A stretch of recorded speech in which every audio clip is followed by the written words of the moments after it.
Tonight, it's now a multi-state manhunt for the man who shot and killed a healthcare CEO right here in New York City. Everybody thinks, but at this point, he's fled the city. There's a lot of ways he could have got out. The search growing. Investigators using surveillance to retrace the suspect's every step.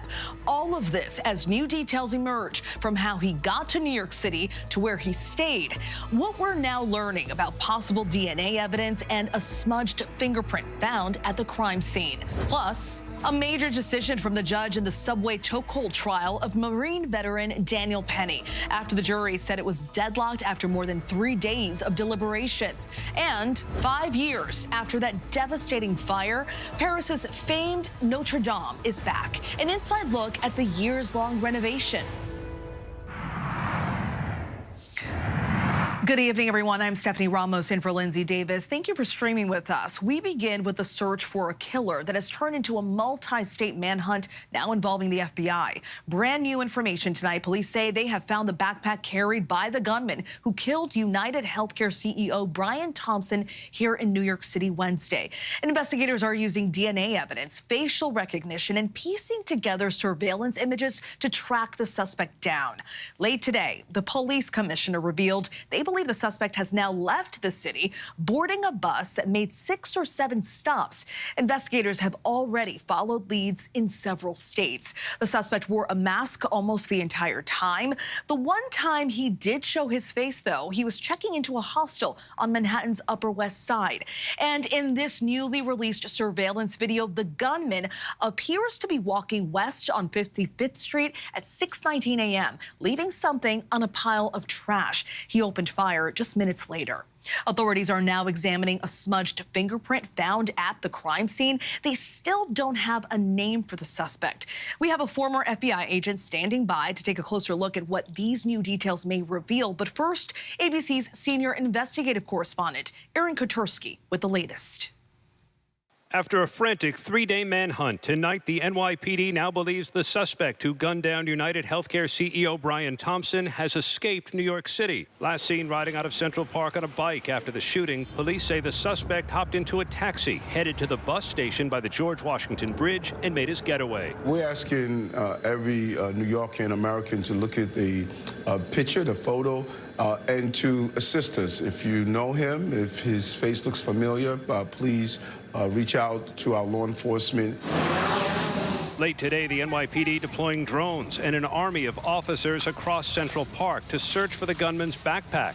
And just moments ago, a source tells ABC News they discovered this backpack, believed to have belonged to the suspect. Police sources tell ABC News investigators now believe the suspect arrived in New York November 24th, 10 days before the shooting, on a Greyhound bus boarding somewhere between Atlanta and Washington, D.C. Detectives are using facial recognition technology on the only clear images of the suspect's face, captured when a clerk checking him into a hostel asked to see his smile so she could compare his face to his ID, which sources say was fake. Police also pulled DNA from items recovered near the scene, including a cell phone, along with a smudged fingerprint off a water bottle the suspect bought at a Starbucks minutes before the murder. Investigators are also working to determine the motive. The words deny, defend, and depose found on the shell casings, a possible reference to ways insurance companies avoid paying patient medical claims. Protesters have targeted UnitedHealthcare, which reportedly denies 1 of every 3 claims. Today, value-based care is the centerpiece of our growth strategy. Thompson, seen here at last year's investors conference, was on his way to this year's meeting, walking alone, without security, when he was gunned down. Now other corporations are rethinking security for their top executives. Thompson's murder has unleashed an outpouring of anger on social media toward the health insurance industry. And tonight, several companies are pulling executive profiles off their websites. And Aaron Kotursky joins us now from NYPD headquarters. And Aaron, tell us more about that backpack that was found and what else you're learning from authorities tonight. It was discovered in Central Park thanks to that grid search the authorities conducted. Police officers and drones zeroing in on that bag. I'm told authorities have not yet even opened it. It went straight to the lab for analysis to see what forensic evidence they can possibly pull from it before they go inside. And now that it's believed, Steph, that the suspect has left the city, the police are counting on a nationwide audience to take a look at that maskless image of the suspect. Already, we're told that hundreds of tips have come in from around the country. Officers are racing to follow up in multiple states. And I've just heard from a law enforcement source, Stephanie, the FBI is now joining the manhunt. Steph? That image indeed seen around the country. Aaron Katersky for us tonight. Thank you so much for that update. Let's get right to former FBI agent Brad Garrett. Brad, thank you for joining us tonight. As a former FBI agent, what do all of these details about the suspect's actions leading up to the shooting suggest to you? Well, it suggests that he did plan this fairly well.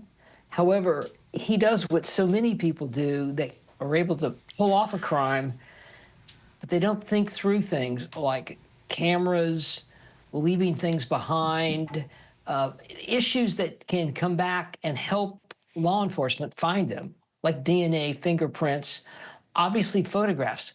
How lucky are we that he took that mask down one time that we're aware of, so we at least know what he looks like. The other photos would be tough to ID him, I think. So all of that together, and he did successfully apparently get out of the city. All I'm saying is he's left a trail for us in law enforcement to catch him, and I think we will, because this is how this is going to work. As his picture moves more and more into various states, in particular between Atlanta and New York City, you're going to get more and more people calling in. Now, we don't know if he lives between those two locations, but it's logical if he got on the bus at some point between those two cities that he's at least has some history in between. But the key, Stephanie, is to keep his picture out there. And as long as the local affiliates, the local newspapers, and law enforcement keep that picture up, somebody is going to ID him. And as Aaron mentioned, hundreds of leads already coming in. Brad, what does it mean now that the FBI is joining in on this hunt? So the FBI probably has been there strictly in a helping standpoint, maybe from technology to potentially leads outside the New York area. But now that it appears this well could go even out of the main part of where New York City is and into, pick a state between Atlanta and New York, is that you've got the FBI basically covering every county in the United States. And so, for example, if NYPD gets a lead an hour from now of a sighting, within minutes they can get an FBI agent to that location in North Carolina, South Carolina, wherever it might be. So it's the ability to respond quickly. And I will tell you, I've chased a lot of fugitives. And really the key is you have to develop real time. It's great to have, he was here an hour ago, but you need to know where he is right now. Authorities putting all their forces into capturing this suspect. Brad Garrett for us tonight. Thank you so much, Brad, for your insights. Major developments tonight in another high-profile case making national headlines. The subway chokehold trial of Marine veteran Daniel Penny, charged with killing Jordan Neely. Penny has claimed it was self-defense. Prosecutors say he went too far. Here's what the judge decided late today, hours after the jury said it was deadlocked. Tonight, the judge in the trial for Daniel Penny, accused in that deadly chokehold on a New York City subway, dismissing the most serious of the two charges against the Marine veteran. The ruling coming just hours after jurors said they were unable to come to a unanimous vote on second-degree manslaughter, which carried a prison sentence of up to 15 years. The 26-year-old Penny now facing a lesser charge of negligent homicide in the death of Jordan Neely. The jury of 7 women and 5 men deliberating for 4 days, asking to review bystander and police video from back in May of 2023. I just put him out. He's not breathing. Prosecutors concede Neely was yelling and making threats, but argue Penny's hold lasted almost a minute after Neely stopped moving. The defense saying Neely was seething and psychotic, and Penny stepped up when Neely moved toward a bench full of women. So he just came in, he was like, what, just being sorely? And he was like threatening everybody. And we're joined now by someone who has been in court all week, Attorney Terry Austin, here in studio for us. Thank you so much for your time, Terry. So what do you make of this dismissal of the top count? Well, the defense was arguing for a mistrial when the jury came back twice and said they couldn't make a decision. The prosecution said, listen, we will drop that. And the judge said, I agree with the prosecution, we should dismiss this. And the reason is you can bring alternate charges of both that manslaughter and the criminal homicide. But you can't have it where that top charge is a mistrial and then move on to the second one under the case law in New York. So under the case law, that top charge has to be decided. It can't be a mistrial. What it does is it avoids the jury doing a compromise, and it avoids the prosecution coming back and charging on that higher count. It could be inconsistent. So the judge made the right decision under the case law. So we know the jury was dismissed today. They'll continue deliberating on Monday on that lesser charge. What else can we expect next week when they come back together on Monday? Well, Stephanie, I actually thought that they could come back today because it was about 3:30 when the judge dismissed that top charge. But he said, listen, I want you to go home. I want you to get some rest. Don't think about this case and come back fresh on Monday. So I think they're going to come back Monday morning.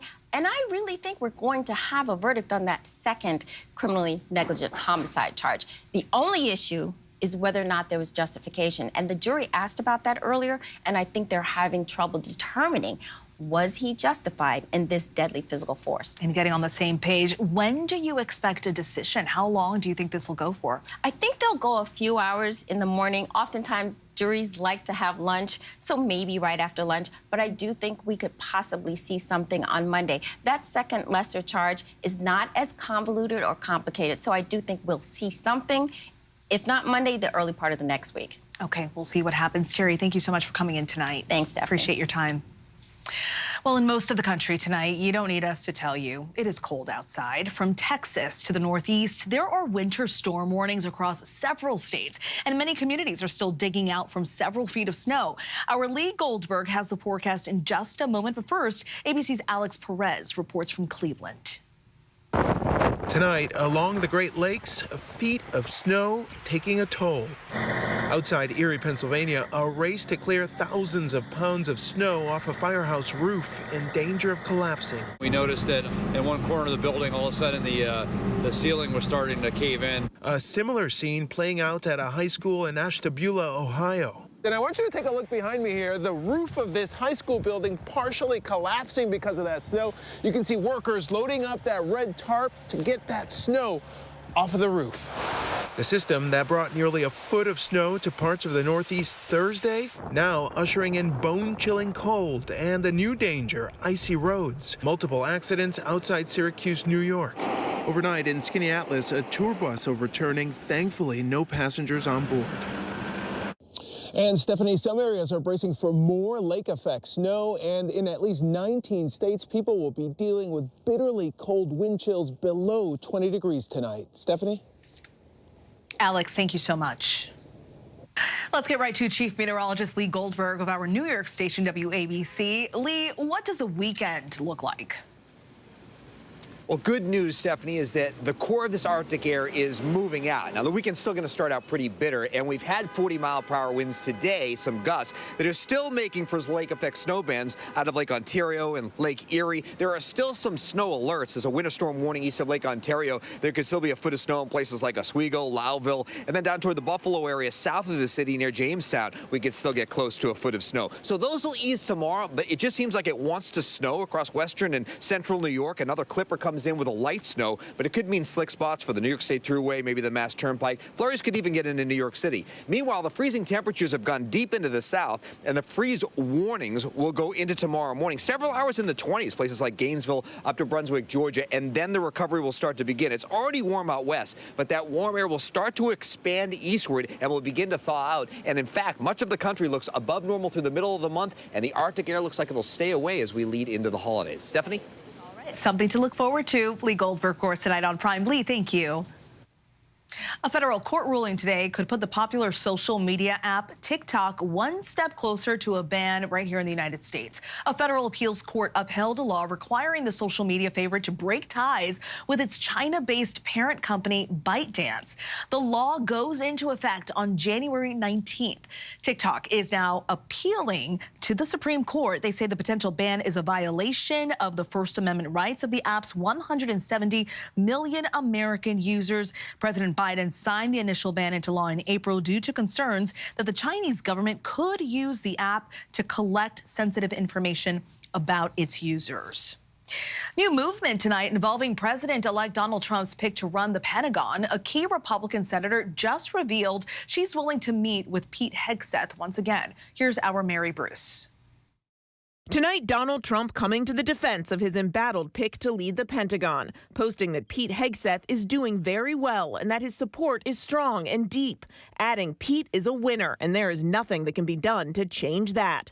Trump's team adamant that Hegseth can survive, despite being dogged by allegations of sexual misconduct, excessive drinking, and financial mismanagement. We're not abandoning this nomination. I think Pete's going to get confirmed, and we are completely behind him. And tonight, we're learning Hegseth will be getting an FBI background check. The process already underway. His attorneys saying they received the FBI forms this week. And as long as Donald Trump wants me in this fight, I'm going to be standing right here in this fight. But Hegseth's pathway to confirmation is still unclear. And tonight, he's not the only Trump cabinet pick facing pushback.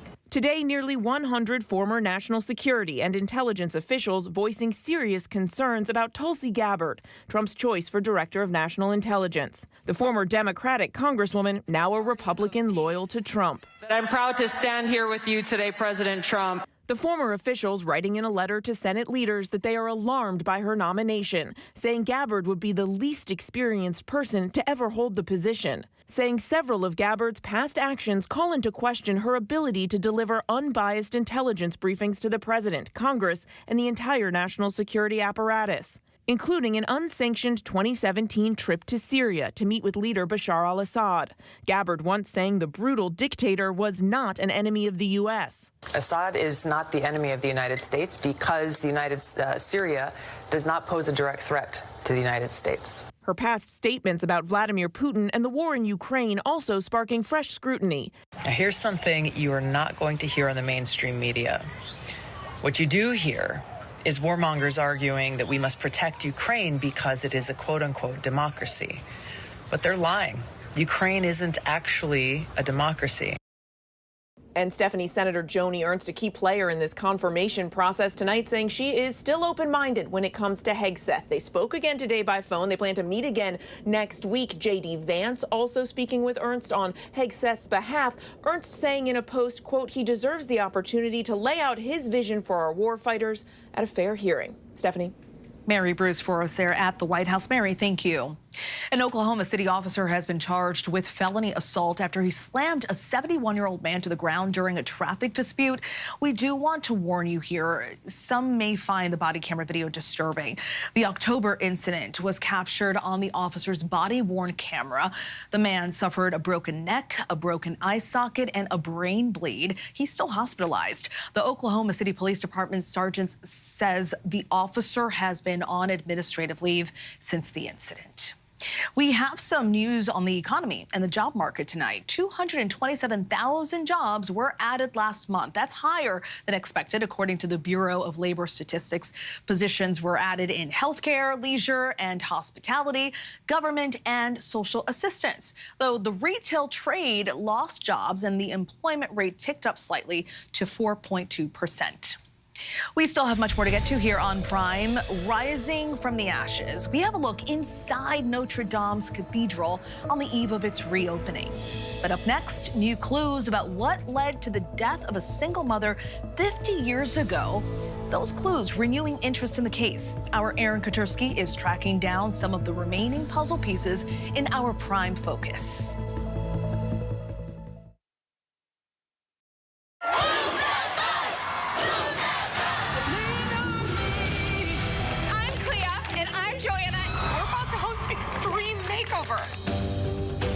My girls don't have a dad. We have 96 hours to build a house for a deserving family. It can't be real. This was more than just extreme home makeover. This was extreme life makeover. the news never stops. From Tampa, we are here tonight as Hurricane Milton has just made landfall. The surge just keeps coming up. Right on the border between Ukraine and Russia. In downtown Tel Aviv, rockets or missiles coming in. ABC News Live everywhere. We're not far from where this rally took place, so just stick with us here. Here in London. From the front lines. Off the coast of Gaza. Wherever the story is. We're going to take you there. You're streaming ABC News Live. ABC News Live. You're streaming ABC News Live. ABC News Live, streaming free everywhere.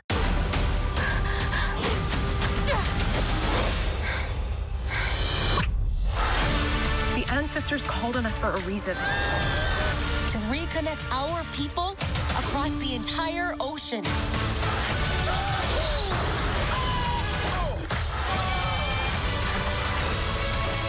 Could have told me we're doing new outfits. Been rocking leaves on my cheeks for 1,000 years. Disney's Moana 2, rated PG.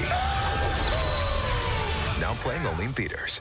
I tell you, Karen, you better get out of there. That place is going to turn into a hellhole. She was a brave whistleblower, and then... What happens to a spy when the people you're spying on find out you're a spy? That young lady was murdered, as far as I'm concerned. A story so compelling it was made into a movie starring Meryl Streep. Now, newly discovered tapes. It's all here. Oh my God, we just walked into a Indiana Jones movie. What happened to Karen Silkwood? The Lost Tapes, now streaming on Hulu. Is that my GTO? I built that 15 years ago, and somebody stole it. Hi, Dad. There's the thief. Hey, kids, say hi to Grandpa. I'm crawling home because I'm broke. I need a place to stay until I figure out what the rest of my life looks like. So, a couple of days. The last time you walked out that door, you looked back at me and gave me a double bird. I was 18. The double bird was how I ended all our conversations.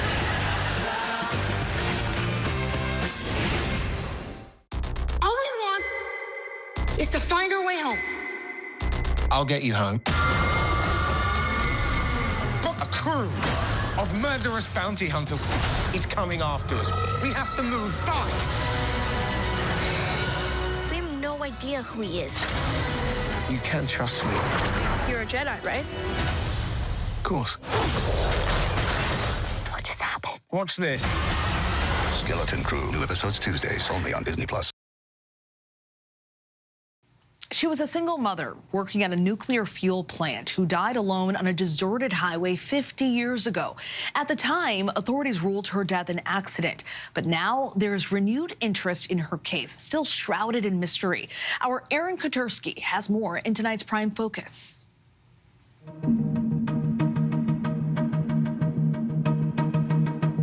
This is the door your mom would have walked through, going to work every day. Right. Michael Meadows is retracing the final days of his mother, Karen Silkwood. Trying to piece together what might have happened to her. This area feels almost abandoned, in a state of decay. She once worked at this long-shuttered nuclear fuel plant. But one November night, she never came home, her car crashing into a concrete wall 1 mile from the plant. 50 years later, Meadows is still haunted by unanswered questions about that night.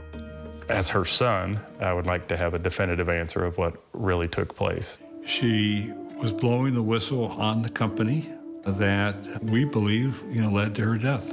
Karen Silkwood tried to expose the dangers at a plutonium plant. The story of her untimely death captivating a nation and inspiring an Oscar-nominated movie starring a young Meryl Streep as Silkwood. They're killing me. They're trying to kill me. They want me to stop what I'm doing. Today, a renewed interest in just what exactly happened on that deserted and darkened Oklahoma highway 50 years ago. That young lady was murdered, as far as I'm concerned. They run her off the road, killed her. An ABC News investigation breathing new life into a case gone cold. Yeah, it's all here. Investigative reporters Mike Betcher and Bob Sands. Holy mackerel. Chasing down leads on a story that has stayed with them since their earliest days as cub reporters in Oklahoma City. Was her death an accident, or was there something deeper and more sinister hidden just beneath the surface? Karen Silkwood was a worker at a nuclear fuel fabricating plant in Oklahoma. Steve Watka first met Karen in the early 1970s as a young staffer working for the labor union that represented Karen and others at the plant. He recorded this one phone call with Karen weeks before her death. She's telling him about what it's like inside the Kerr-McGee plutonium plant. We've got 18 and 19-year-old boys, and 20 and 21.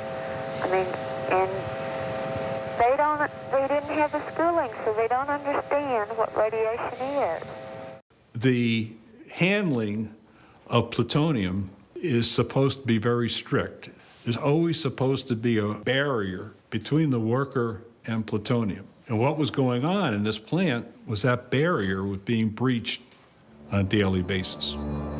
He says Karen claims that important safety procedures were ignored and factory reports falsified, all putting workers and the public at risk. The company has long denied those allegations. But in order to prove it, they'd need evidence, which Steve says Karen offered to pull together. November the 13th, 1974, as a date when she would meet with myself and a reporter for the New York Times. In the weeks leading up to the meeting, her apartment, even Karen herself, testing positive for plutonium poisoning. I was worried about her as to whether or not she was going to live. I tell you, Karen, you better get that out of there. That place is going to turn into a hellhole. It's going to get... But I'm going to shut them down before I go. Karen's colleague would later give a short sworn affidavit about seeing her the night of the scheduled meeting, how Karen clutched a manila folder full of papers and possibly photographs. She said, I've got everything together, and she did. Well, I swear to God in front of God, she had it. It would be the last time she was seen alive. Karen never made it to that meeting with the reporter and Steve Wadka. A mile from the plant, she was killed. The documents have disappeared. It appeared at the scene that she ran off the road by herself. It's a version that the Oklahoma State Highway Patrol has maintained all these years, telling ABC News at the time, I would either put her probably either totally asleep or in some state of stupor from induced by the medication she was taking. She was just on the highway for a few minutes. She couldn't have fallen asleep. It wasn't an accident. Who would fall asleep if you're going to meet a New York Times reporter? Karen's family and union didn't believe the official findings, so the union brought in their own expert, a renowned crash investigator named A.O. Pipkin. There's enough circumstantial evidence there to indicate that another vehicle may have hit the car in the rear. On his deathbed decades later, Pipkin asked his daughter to save a key piece of evidence from that investigation, Karen's car bumper, hoping that modern science might one day shed new light on what happened. Investigative reporters Bob and Mike driving across the country to examine the family heirloom Pipkin's daughter has been safeguarding. Holy mackerel, there's black stuff in it still. Yeah. My gosh. Yeah. It's still got it's still got paint flax or something still in there. Is that good? Yes. Yeah, it's good. Yeah. She also had her father's original crash report, something they shared with Steve Irwin, one of A.O. Pipkin's proteges. ABC News paid him to recreate the crash. He recently presented the findings over Zoom to Karen's family. Irwin's analysis calling into question the Highway Patrol's official cause of the crash. There's not evidence here that would say Miss Silkwood was asleep all the way to that head wall. I'm just glad that you said that she was awake. That means a lot. What Bobby and I both have to get to the bottom of is what was that traumatic event that made her go off the road. A possible breakthrough? Bob and Mike have uncovered recordings from a former Oklahoma State trooper named Larry Dellinger. This could become very dangerous, and that my life could possibly be in danger if we got deeply involved in this. In the early 90s, Dellinger began his own investigation. He says an attorney told him that an Oklahoma City police officer said he and 3 other officers had been working off-duty, and they were tailing Karen the night she died. He advised that they had run her off the road and killed her. Well, he is one of the 4. Said they had been drinking a little bit, and they were following her, and they bumped her, knocked her off the road. Probably with no intentions necessarily of killing her, but she runs off the road and hits this big concrete abutment and kills her instantly. Dellinger says he took his findings to the FBI and the Oklahoma State Bureau of Investigation, but the case went cold. When ABC News reached out, the FBI and Oklahoma City Police did not comment, and the other state agencies also declined to comment. I wish the truth would come out. I wish names would come out. To date, there has still been no official confirmation of these allegations. As for Karen's son, Michael, answers about what really happened that night will never fill the hole in his heart from losing his mother, but he still pushes on. I don't expect to see somebody in handcuffs going off to jail. We just want to know if anybody out there knows what happened.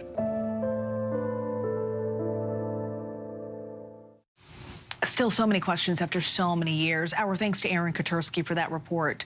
For more on ABC's investigation into Karen Silkwood's death and what the newly unearthed audio recordings might reveal, watch the latest episode of Impact by Nightline. What happened to Karen Silkwood? The Lost Tapes, now streaming on Hulu. And listen to the podcast, Radioactive, the Karen Silkwood Mystery, wherever you get your podcasts. We still have much more to get to here on Prime. Coming up, a jury weighs in on the fatal fall from a theme park ride in Orlando that captured every thrill seeker's worst nightmare. But next, as we prepare to ring in 2025, Billboard's ranking of the top pop stars of the century so far by the numbers.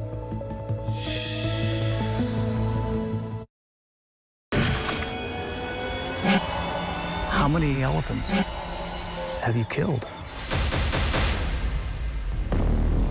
True natural beauty, one of the last of its kind. But this comes at a cost. 5 countries, 5 incredible real stories of adventure, danger, We have to go. and deceit.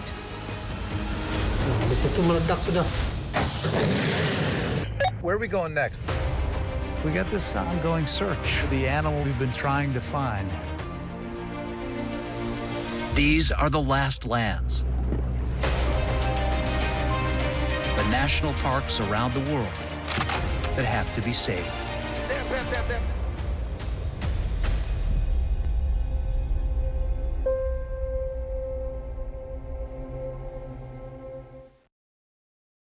I've had the most incredible life. I don't really look back that much. I'm a person who looks forward. Good Morning America next week, right before the release of his highly anticipated documentary, Never Too Late. Elton John, exclusive, from his incredible career to his battles with addiction to how he's doing now. And what about his friendship with John Lennon? How does that still impact you today? Elton, Robin. I'm still standing after all this time. I'm still standing, and I am better than I ever did. Only on Good Morning America. Wow. I tell you, Karen, you better get out of there. That place is going to turn into a hellhole. She was a brave whistleblower, and then...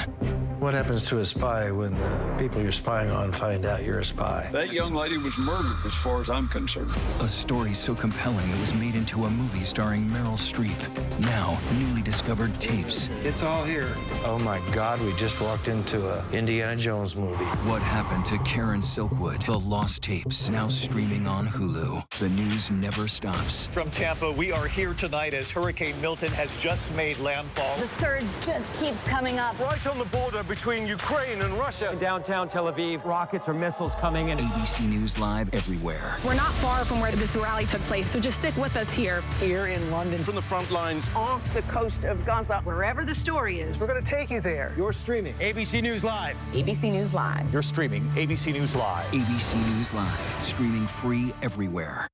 All we want is to find our way home.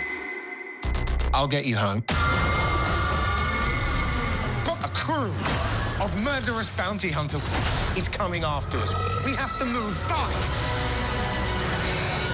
We have no idea who he is. You can trust me. You're a Jedi, right? Of course. What just happened? Watch this. Skeleton Crew, new episodes Tuesdays, only on Disney+. The news never stops. We are here in Israel, a nation at war. Hurricane Helene screaming across the state. And that's why ABC News Live never stops. Taking you to the center of the story. As news breaks live. ABC News Live is there for you all morning live. Right there. As events unfold across the day. Breaking down the day's top stories. ABC News Live Prime going there wherever the story is. And ABC News Live lighting up the weekend. ABC News Live. Because the news never stops. I'm Medea Villarreal in the battleground state of Nevada covering the election. Wherever the story is, we'll take you there. You're streaming ABC News Live. Mic drop. The charters of popularity over at Billboard have ranked the 25 greatest pop stars of the last quarter century. From album sales to streams to touring, here are the pop chart toppers by the numbers. Queen Bee takes the #1 spot as the greatest pop star of the 21st century. No surprise there. In the year 2000, she first topped the Billboard Hot 100 as a member of Destiny's Child for Say My Name, Say My Name. I had to. And this March, she topped it for the 12th time with Texas Hold'em. All right, this next lady, Taylor Swift, her global Eras tour is the highest grossing of all time, and she's a music-made billionaire. Taylor Swift is Billboard's #2. She's won Album of the Year at the Grammys 4 times, the only person to ever do that. Only the Beatles have more #1 albums on the Billboard 200. Rihanna, Drake, and Lady Gaga take spots 3, 4, and 5, and Britney Spears does it again at #6. The Mississippi-born icon has 5 #1 albums and with 14 million copies had the best-selling debut by a female teen artist. Kanye West is #7 and Justin Bieber, the Biebs, is 8. 30-year-old Bieber can brag about 23 Grammy nominations and 2 wins. We can't name all 25 artists, but Shakira is 17th on the list, having broken language barriers like no other. She's sold 95 million records and is considered the most successful female Latin artist of all time.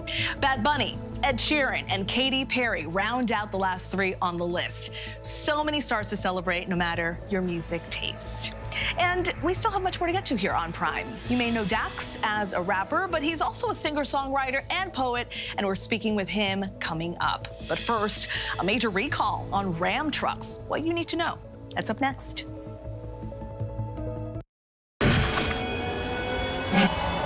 How many elephants have you killed? True natural beauty, one of the last of its kind. But this comes at a cost. 5 countries, 5 incredible real stories of adventure, danger, We have to go. and deceit.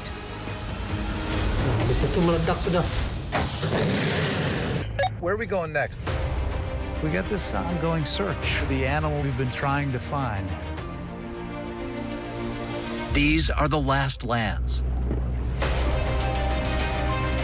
The national parks around the world that have to be saved.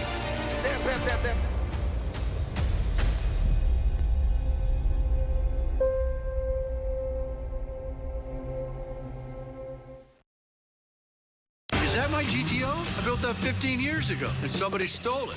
Hi, Dad. There's the thief. Hey, kids, say hi to Grandpa. Papa! I'm crawling home because I'm broke. I need a place to stay until I figure out what the rest of my life looks like. So, a couple of days. The last time you walked out that door, you looked back at me and gave me a double bird. I was 18. The double bird was how I ended all our conversations.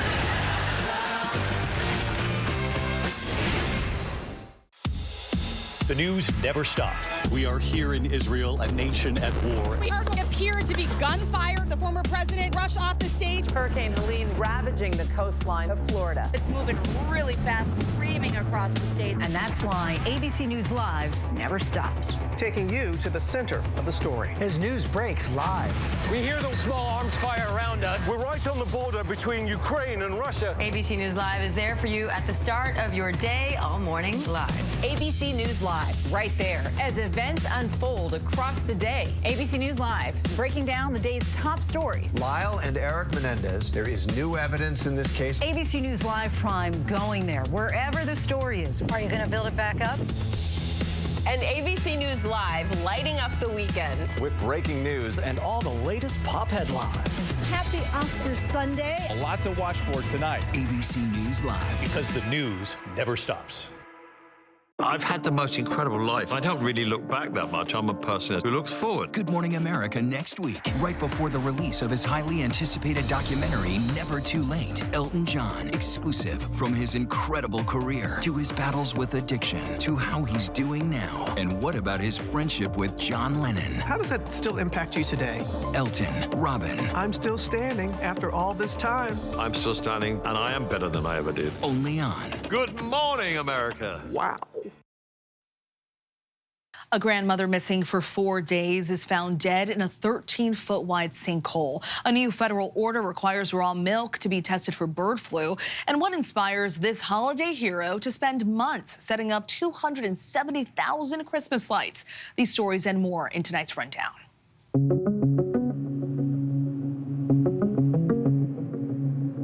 Authorities in Pennsylvania have recovered the body of a missing grandmother 4 days after she disappeared near a sinkhole. An abandoned coal mine had collapsed and caused the 12-foot wide sinkhole. Crews excavated the mine to find her. 64-year-old Elizabeth Pollard was last seen searching for her cat. Authorities found her car about 20 feet from the sinkhole, her 5-year-old granddaughter safe inside.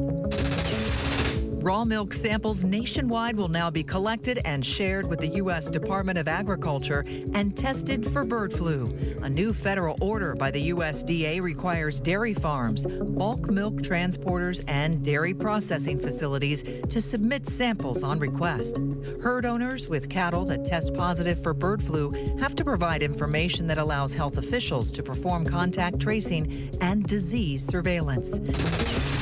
The family of 14-year-old Tyree Sampson was awarded more than $300 million today in the civil lawsuit over his wrongful death. The 14-year-old died 2 years ago when he fell from a drop tower ride at Icon Park in Orlando.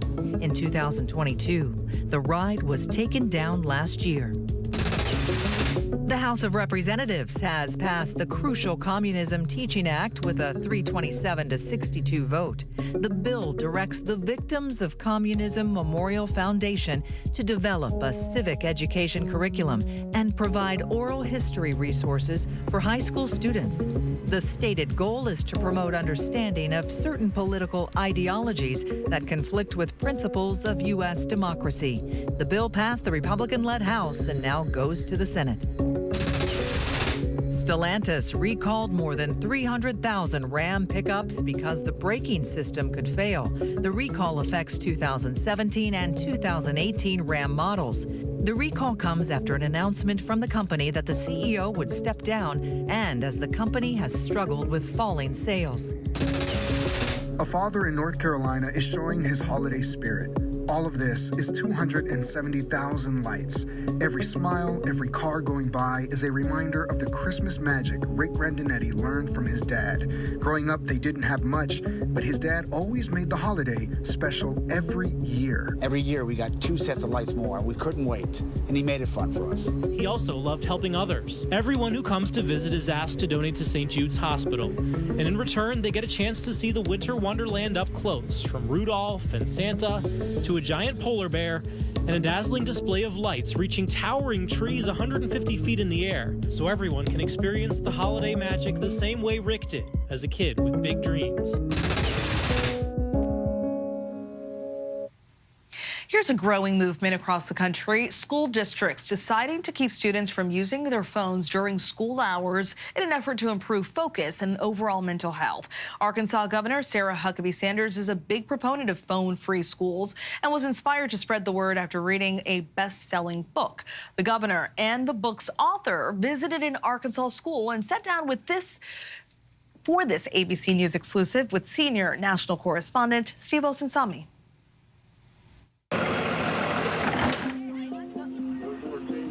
It's a cold start in Northwest Arkansas, and they're off to class. Good morning, Cobra Nation. Mr. Warren Collier is the talented principal here at the brand new John L. Colbert Middle School in a well-built community that feels like any well-built suburb in America. And as his students walk in, he knows there's a smartphone lurking in every backpack. And today, there are new rules. So cell phones are not allowed, so they have to keep them in their backpack all day. The school district is agreeing with the state's governor, who says schools need to do something to clear young minds crowded with texts and Snapchats instead of English and algebra. And while most parents see the wisdom, people are divided on separating kids from their phones. I think it's a way we can communicate with our child when we need to communicate with them. But it's a double-edged sword. It's a distraction. I think they should only be used for safety measures, but as far as just having them all day, no. As soon as they can order enough of these pouches, this is where most of their students will need to place their devices whenever they enter school buildings. Already, nearly a dozen states have passed laws keeping students from using smartphones in schools, and the governor of Arkansas is working on getting her state to do the same. You would like to see legislation? Certainly, I would be supportive, not just from a state level, but also a federal perspective. I don't think it's ever been harder to be a kid than it is right now. There's so many pressures, so many expectations, and so much influence on everything that you do, and so often not coming from the best places. Do you always sit there? No. Governor Sarah Huckabee Sanders says that as a mother of 3 school-age children, she was inspired to change school rules in her state after reading this book, The Anxious Generation. It's a bestseller that's become gospel to frustrated American educators. Author Jonathan Haidt argues that school children are in worse shape today because they're using smartphones too early. Well, as a college professor, we all began to notice that in 2014, 2015, the students coming in were really different from the students a few years earlier. They were much more anxious and depressed, much more fragile. Almost everyone had a smartphone, front-facing camera, Instagram, and now it's normal for kids to be doing this all day long. And that, I believe, is what caused this huge increase in anxiety, depression, self-harm. He says that after 2012 in particular, a great more number of students were diagnosed with anxiety and mental illness. And he says it's no accident this was around the same time when people started replacing their old flip phones with smartphones, putting the stresses of the internet and social media into the palm of their hands. His solutions are getting popular, suggesting that kids should have no smartphones before high school, no social media before they turn 16, and he's telling parents to send their kids to play outdoors with other children and with little adult supervision. We've got to give kids back a childhood worth having, worth remembering. Governor Sanders sent a copy of his book to every single lawmaker in her state and every governor in America. She's the one who sent her schools the money for the pouches. 112 school districts have signed up so far. And she's traveling across her state, encouraging more schools to go smartphone free.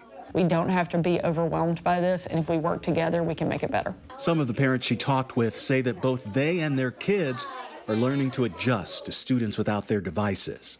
So you learn to be able to go to the nurse and talk to your counselor as a student. In the same way with parents, they learn to call the school and tell them, my kid's not riding the bus, it's riding the car today.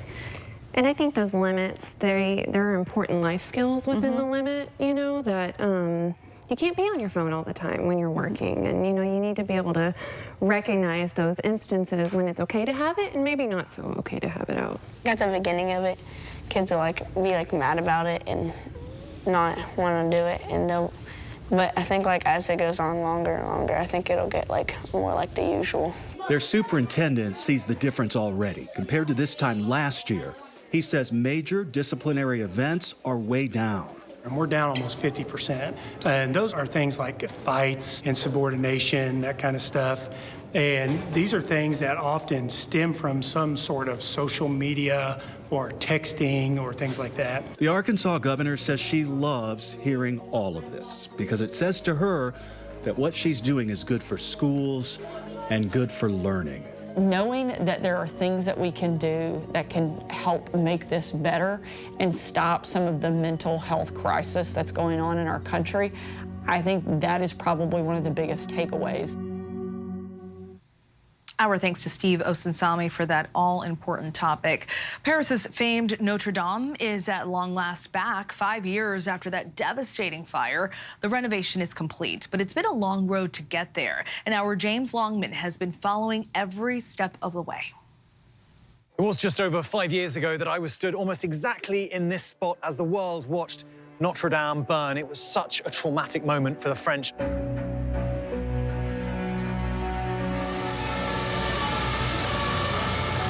When Notre Dame caught fire in 2019, the world watched in horror as an emblem of French national pride and identity burned.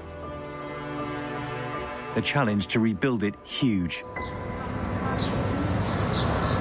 The structure fragile, and despite a pandemic that shut down life as we know it, the work on rehabilitating this extraordinary place continued. And we went and saw firsthand. This is the most obvious damage to Notre Dame de Paris, the enormous hole that remains in the roof of the building, the charred ends of what was once the oak vault that kept this part of the roof in place. And it was those 200 tons of lead melting down on top of the roof here, the lead that once lined this roof, that caused this part of the roof to collapse.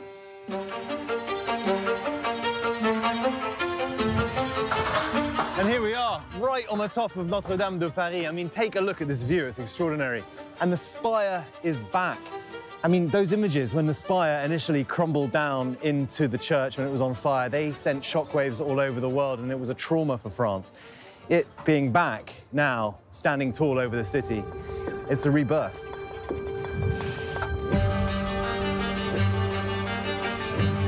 This is the most sacred part of the church now, the altar.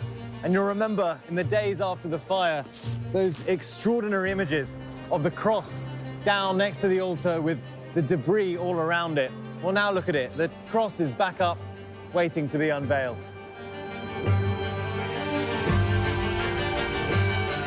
We're up on the roof of the cathedral here. You can see the Eiffel Tower in the distance over there. But this roof, when I was last here, you could only see the timbers. Now, it's 2/3 covered in that lead. It is so close to being done. Now look at it. It is restored after 5 years. Notre Dame is back. It has taken so much work. The carpenters, the metal workers, the stonemasons. It's been such an enormous job. They've actually restored parts of the cathedral that weren't even impacted by the fire, which means that it's better than it ever was. And there is the new spire. And right at the top, the new weather vane in gold, the cockerel, the rooster, symbol of France. And when you see it up close, you can see it looks a little bit like a phoenix, and that is appropriate, rising from the ashes. And if I just show you just across the road, an accordion player just behind me. Doesn't get much more French than that. A rebirth indeed. Our thanks to James. More than just a rapper, he's a versatile singer, songwriter, and poet, as well as a certified platinum artist for his song Dear Alcohol. And after touring this year with the likes of Joyner Lucas, the multi-talented Dax is out with his latest album, From a Man's Perspective. Take a listen. And I need space, that's where I go. A place to escape that nobody knows. Where I feel free to let things go and face this evil that burdens my soul. Dax joins us now in studio. Dax, thanks so much for being here. That's amazing. That sounds so good. And I love how you say you don't label it as country or rap. It's more impact. Right. Talk to us about that and what type of impact you're trying to make with your music. Yeah, for me, it's all about the words. I write songs that are about things I've been through, that I'm trying to avoid, manifest, or that I've seen. So a lot of mental health things, you know, for me, issues like alcohol, but primarily it's about the words, and I feel like people relate to those, so that's why I call the genre impact. So where did you draw inspiration from when writing these songs? I know some of your experiences in the past and alcohol and mental health, but what got you on this path? You have a kind of a different backstory. Right, I would say so. It started with basketball. When I was 11 years old, I found the law of attraction and committed my life to basketball. And then after 10 years committed to that, the D1 and NBA dream had sort of faded. And while transferring to D2, I got a job as an overnight janitor. Then on the way to a game, I wrote a spoken word poem.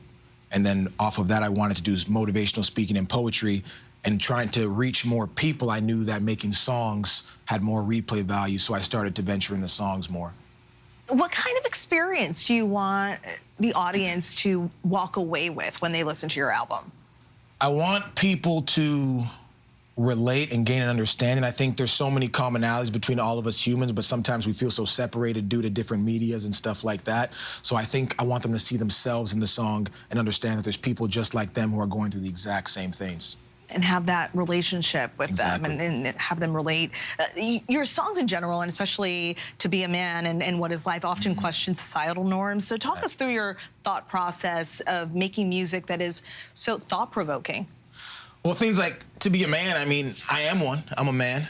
So I think that's a perspective that doesn't get talked about as enough, because oftentimes we know that, you know, businesses are selling to women because they're the main spenders in households. So I tell people all the time, I started this at 22 with no thought or want to be a music artist. So my music comes from an authentic place of just someone who's lived 22 years as a man.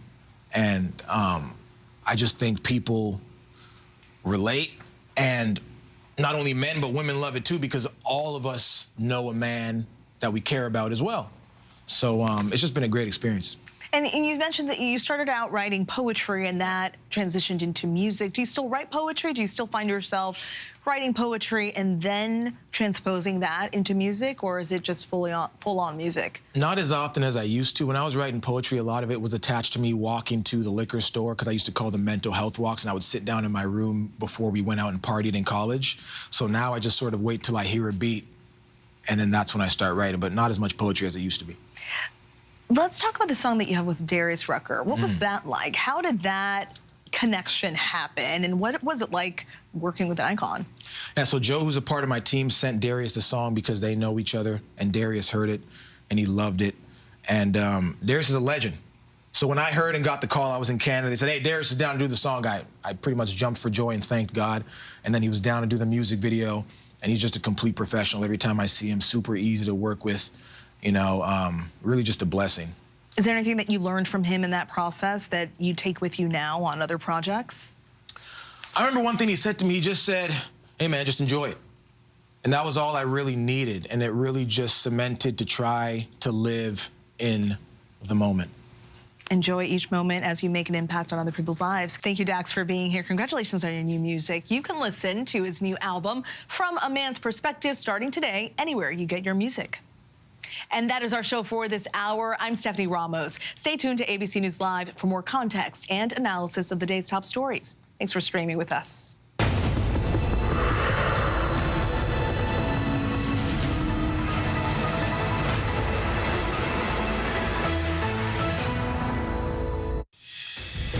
And coming up in the next hour, new details and videos of the man suspected of shooting the UnitedHealthcare CEO as the manhunt enters its third day. Plus, amid growing concerns about the bird flu outbreak across the country, the Department of Agriculture is taking an extraordinary step.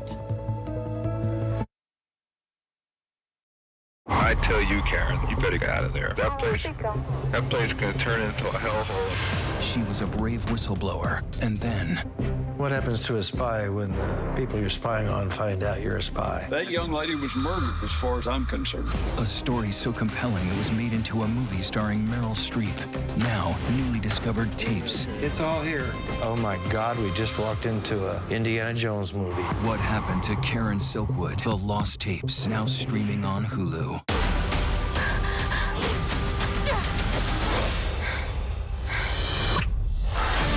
The ancestors called on us for a reason. To reconnect our people across the entire ocean.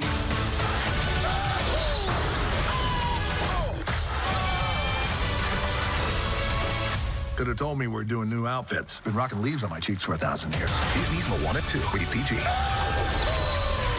Now playing only in theaters. Hey, good morning, America. Good morning, America. Good morning, America. Are you ready? They are ready. Covering the biggest events in the country right now. There's a lot going on here this morning. You don't just see it, you feel it. I'm in. I'm in. I'm in. I'm in too. I'll be here. I am here and so happy. I'm in. I'm in too. Michael, George, Clara, Ginger.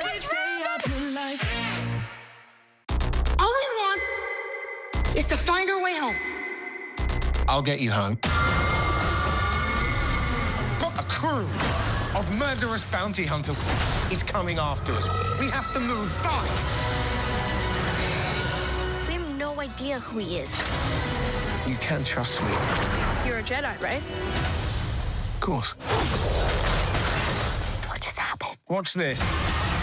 Skeleton Crew. New episodes Tuesdays, only on Disney+. The news never stops. We are here in Israel, a nation at war. We heard what appeared to be gunfire. The former president rushed off the stage. Hurricane Helene ravaging the coastline of Florida. It's moving really fast, screaming across the state. And that's why ABC News Live never stops. Taking you to the center of the story. As news breaks live. We hear the small arms fire around us. We're right on the border between Ukraine and Russia. ABC News Live is there for you at the start of your day all morning live.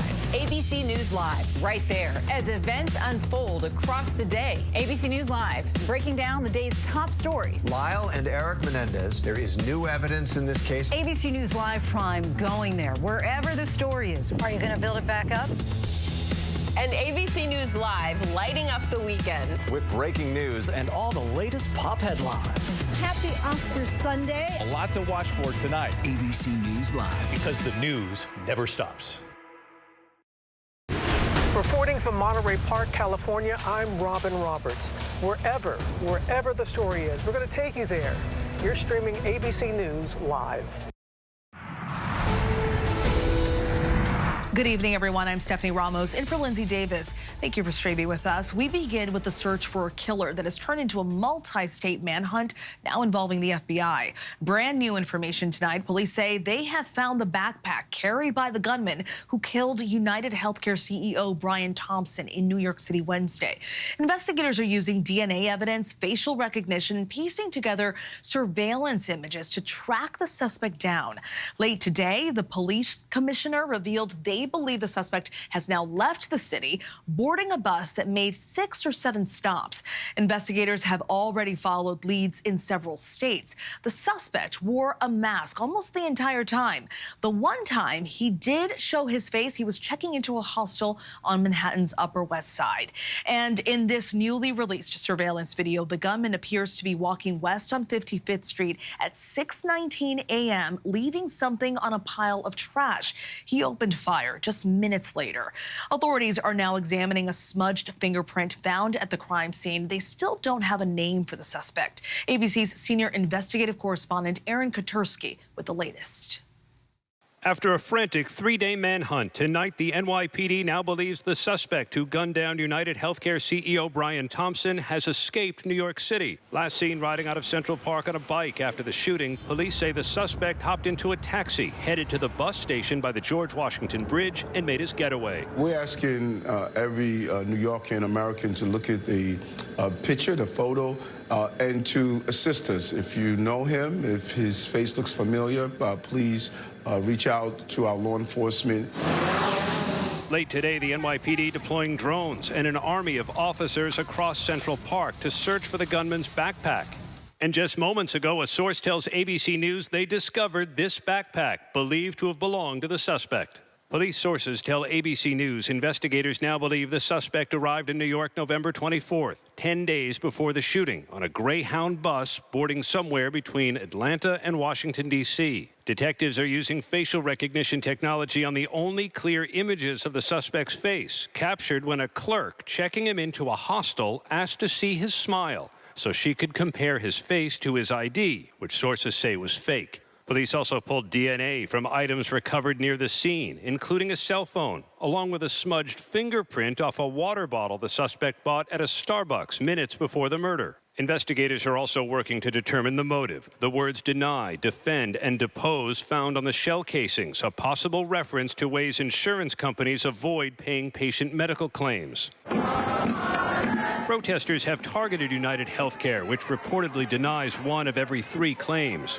I think this shooter is trying to send a message that someone, either himself or a loved one or someone close to him, has been harmed by this insurance company. Today, value-based care is the centerpiece of our growth strategy. Thompson, seen here at last year's investors conference, was on his way to this year's meeting, walking alone without security when he was gunned down.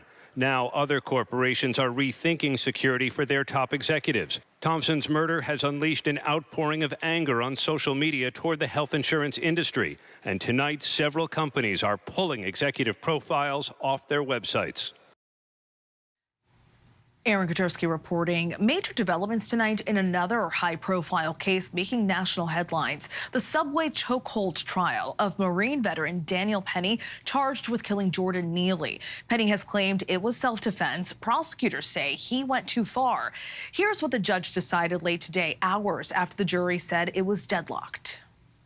Tonight, the judge in the trial for Daniel Penny, accused in that deadly chokehold on a New York City subway, dismissing the most serious of the two charges against the Marine veteran.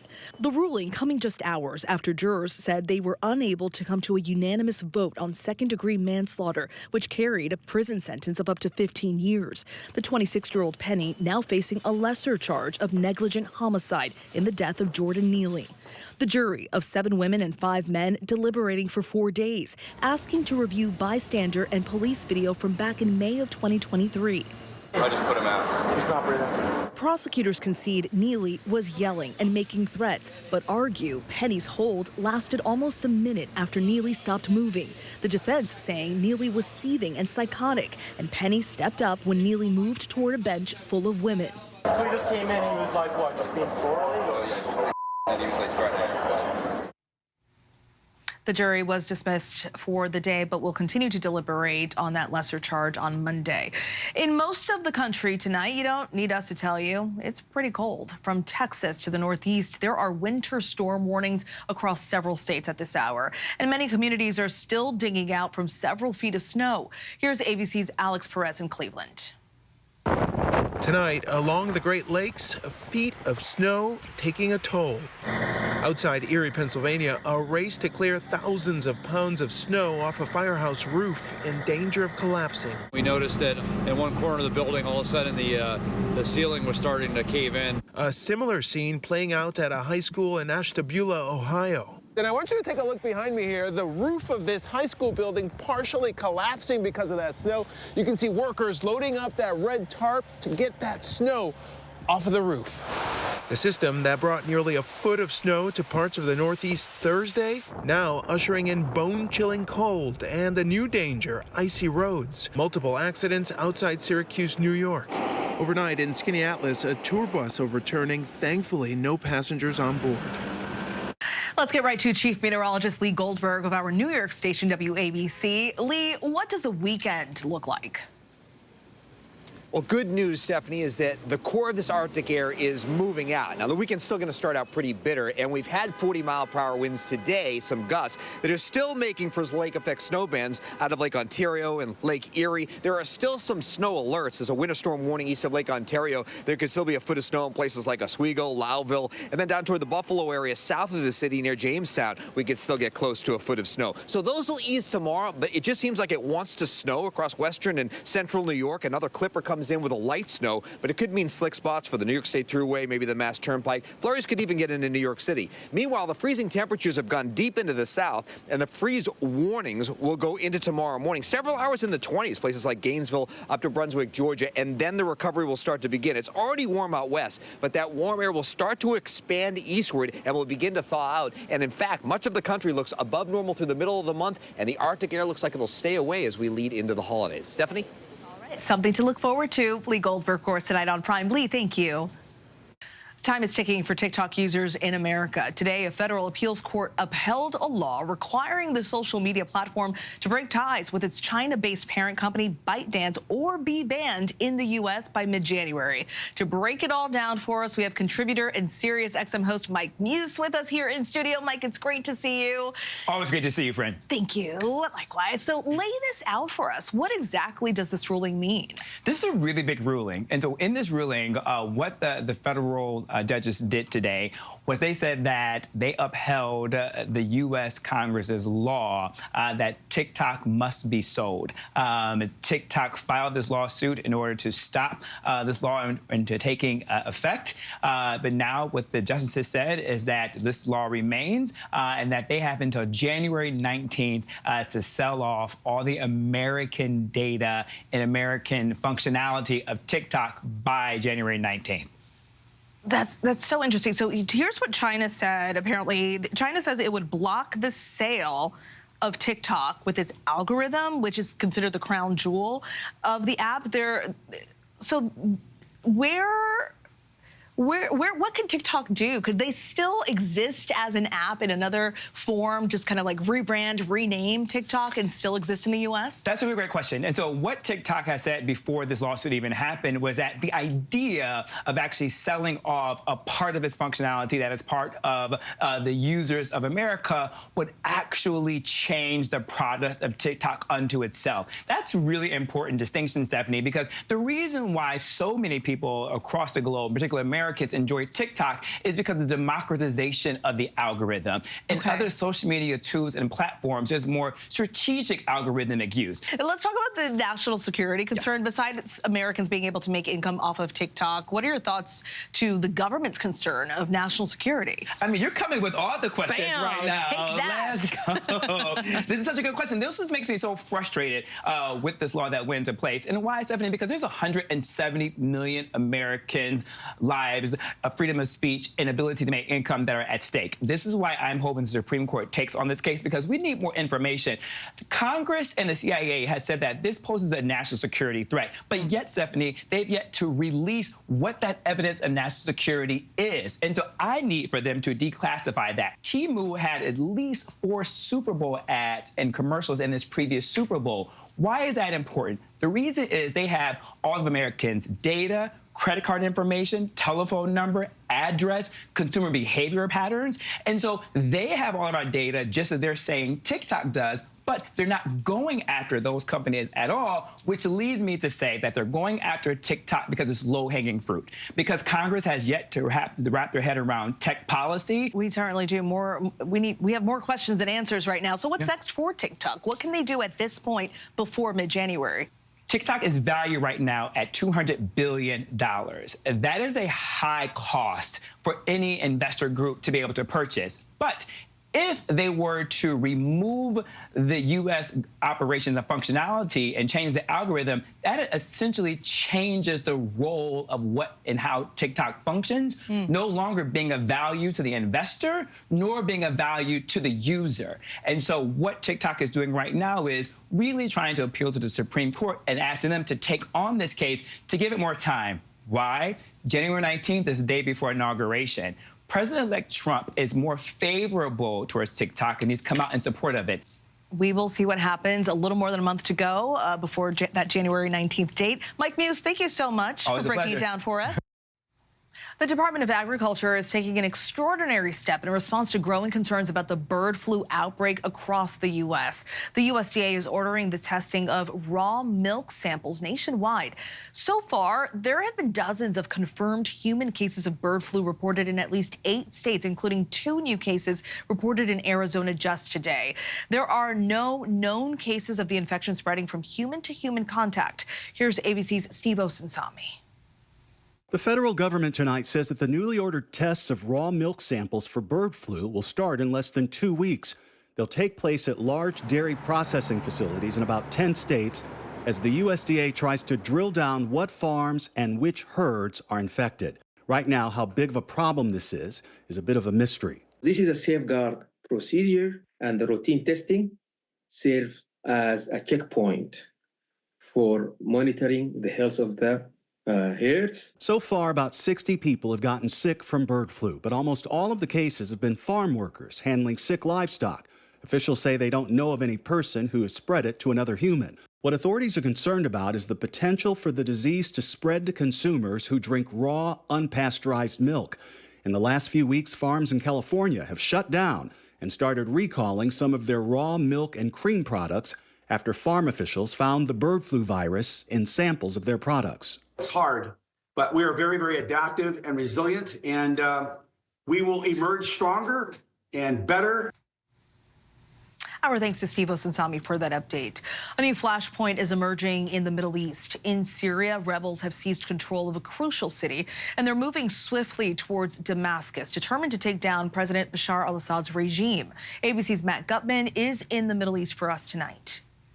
Just a short time ago, Stephanie, the family of Austin Tice, the American journalist, kidnapped from a checkpoint in Damascus in 2012, saying they have a, quote, significant source who they claim was vetted by the U.S. government, who says that Austin is alive and doing well.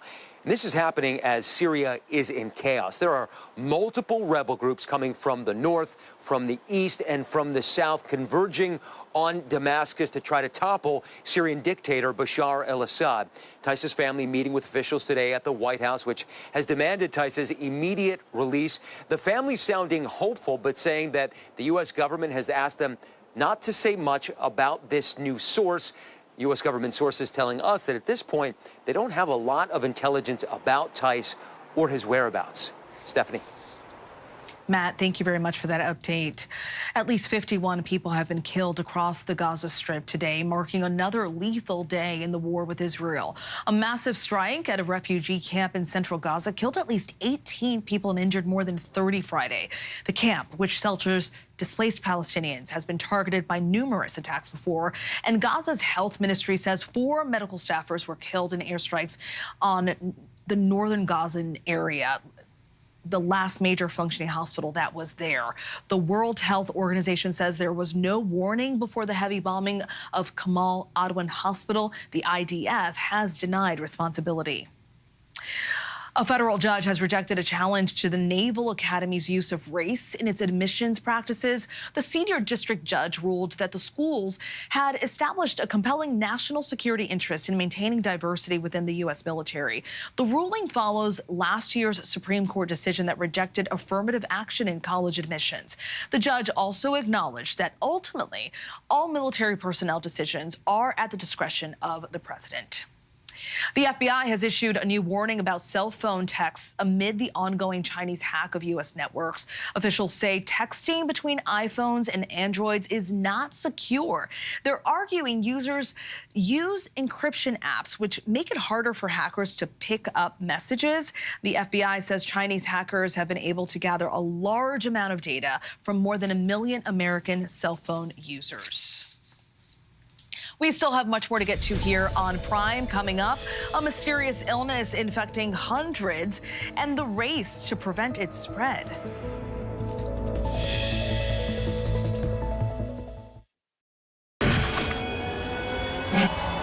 How many elephants have you killed?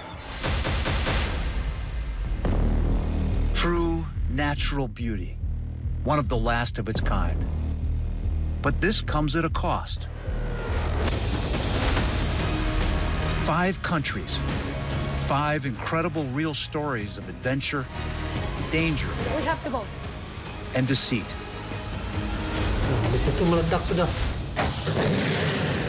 Where are we going next? We got this ongoing search for the animal we've been trying to find. These are the last lands. The national parks around the world that have to be saved.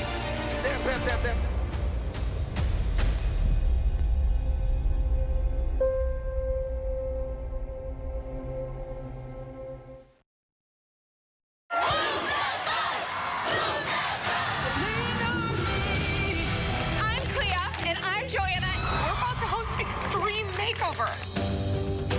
My girls don't have a dad. We have 96 hours to build a house for a deserving family. It can't be real.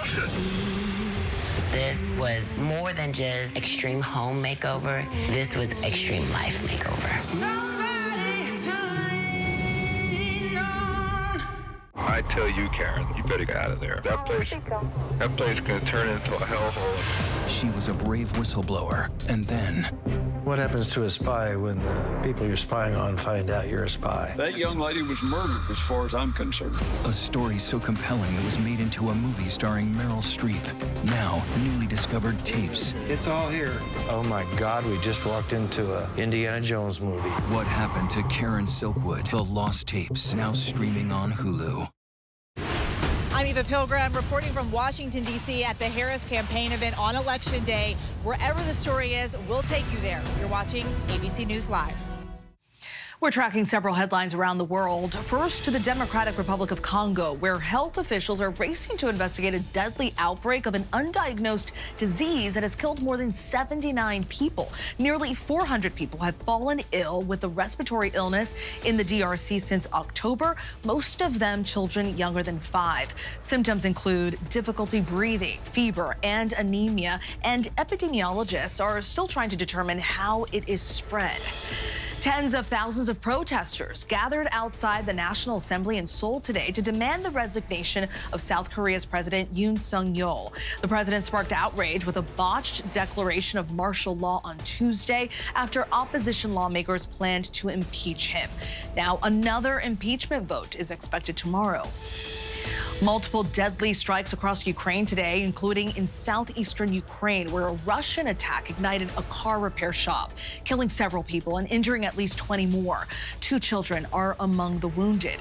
And in the capital city of Kyiv tonight, the city lit a huge Christmas tree to mark the country's 3rd wartime holiday season, a glimpse of joy in a time of conflict.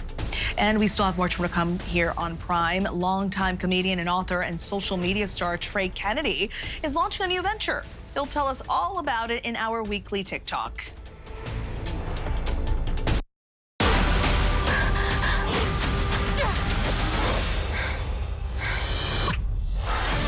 The ancestors called on us for a reason. To reconnect our people across the entire ocean.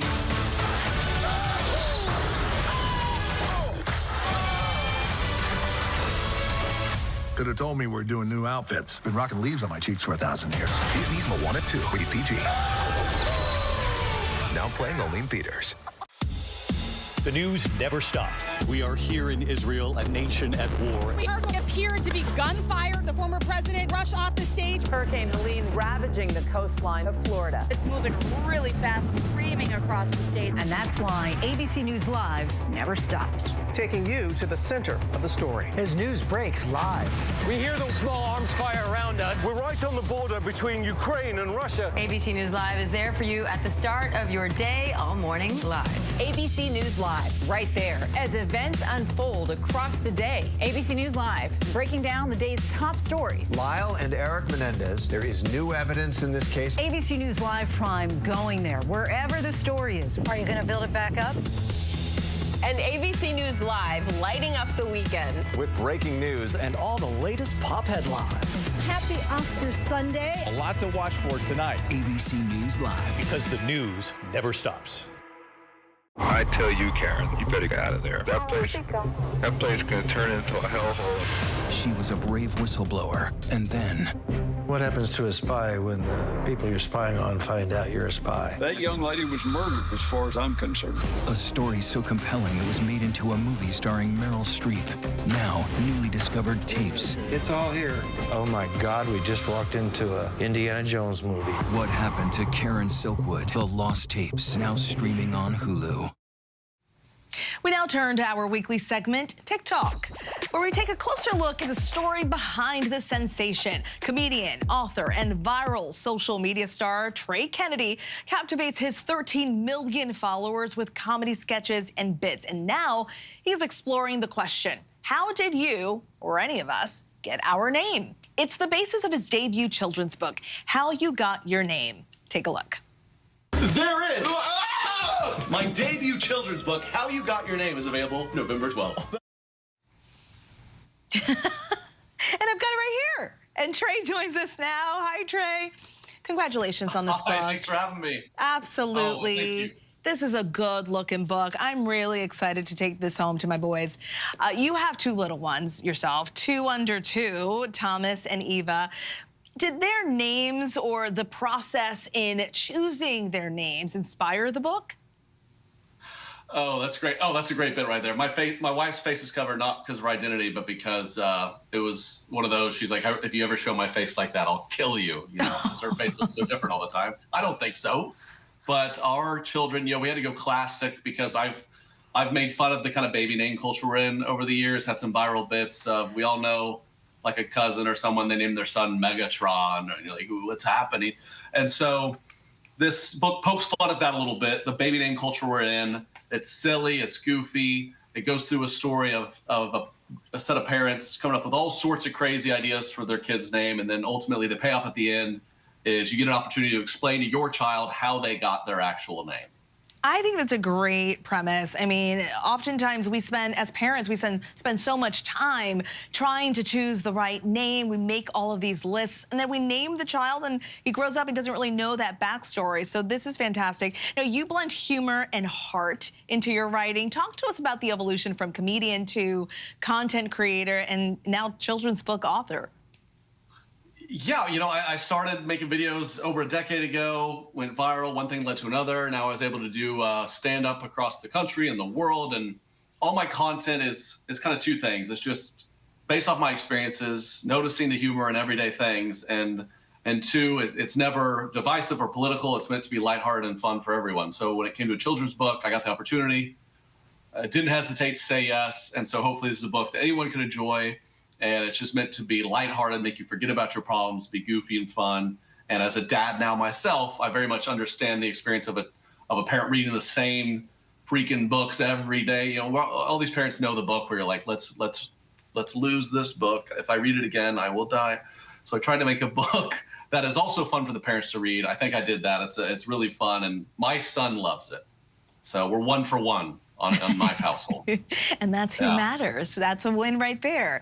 You've taken your talents as well to the stage, selling out venues with your nationwide comedy tours. You're a big deal. Your latest special, Grow Up, dives into the hilarity of parenting, and your podcast, Correct Opinions, averages more than 50,000 listeners per episode. So with so many creative outlets, why do you find TikTok to be an ideal platform to showcase your work?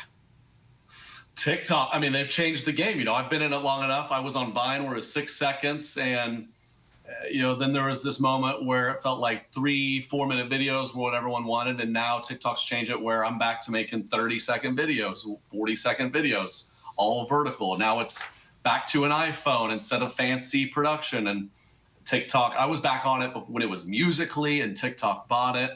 And I've learned as a content creator, you got to be on everything. You got to be trying everything. And TikTok has obviously worked for a bunch of creators, including myself. So it's my favorite. It's my go-to to just consume. And it's certainly a go-to to post as well. So I'm a TikToker, okay? And I'm proud of that. I'm not embarrassed to say it. It is. Yeah, and I mean, the content is so relatable. The whole parenting, it's really become a common denominator in your work and in all of our lives. So it's so relatable. Congratulations once again on this book. This is really fun. Thank you for joining us, Trey. Thanks for your time. Now get back to TikTok. Thank you so much. I'm just kidding. Yeah, follow me on TikTok and get the book available everywhere you can get books. Thanks so much for having me. Absolutely. You can check Trey out on TikTok, like you just said, at Trey in Kennedy. Tune in to his special Grow Up, which is streaming on Hulu starting next year. And you can find How You Got Your Name wherever books are sold. That is our show for this hour. I'm Stephanie Ramos. Stay tuned to ABC News Live for more context and analysis of the day's top stories. Thanks for streaming with us.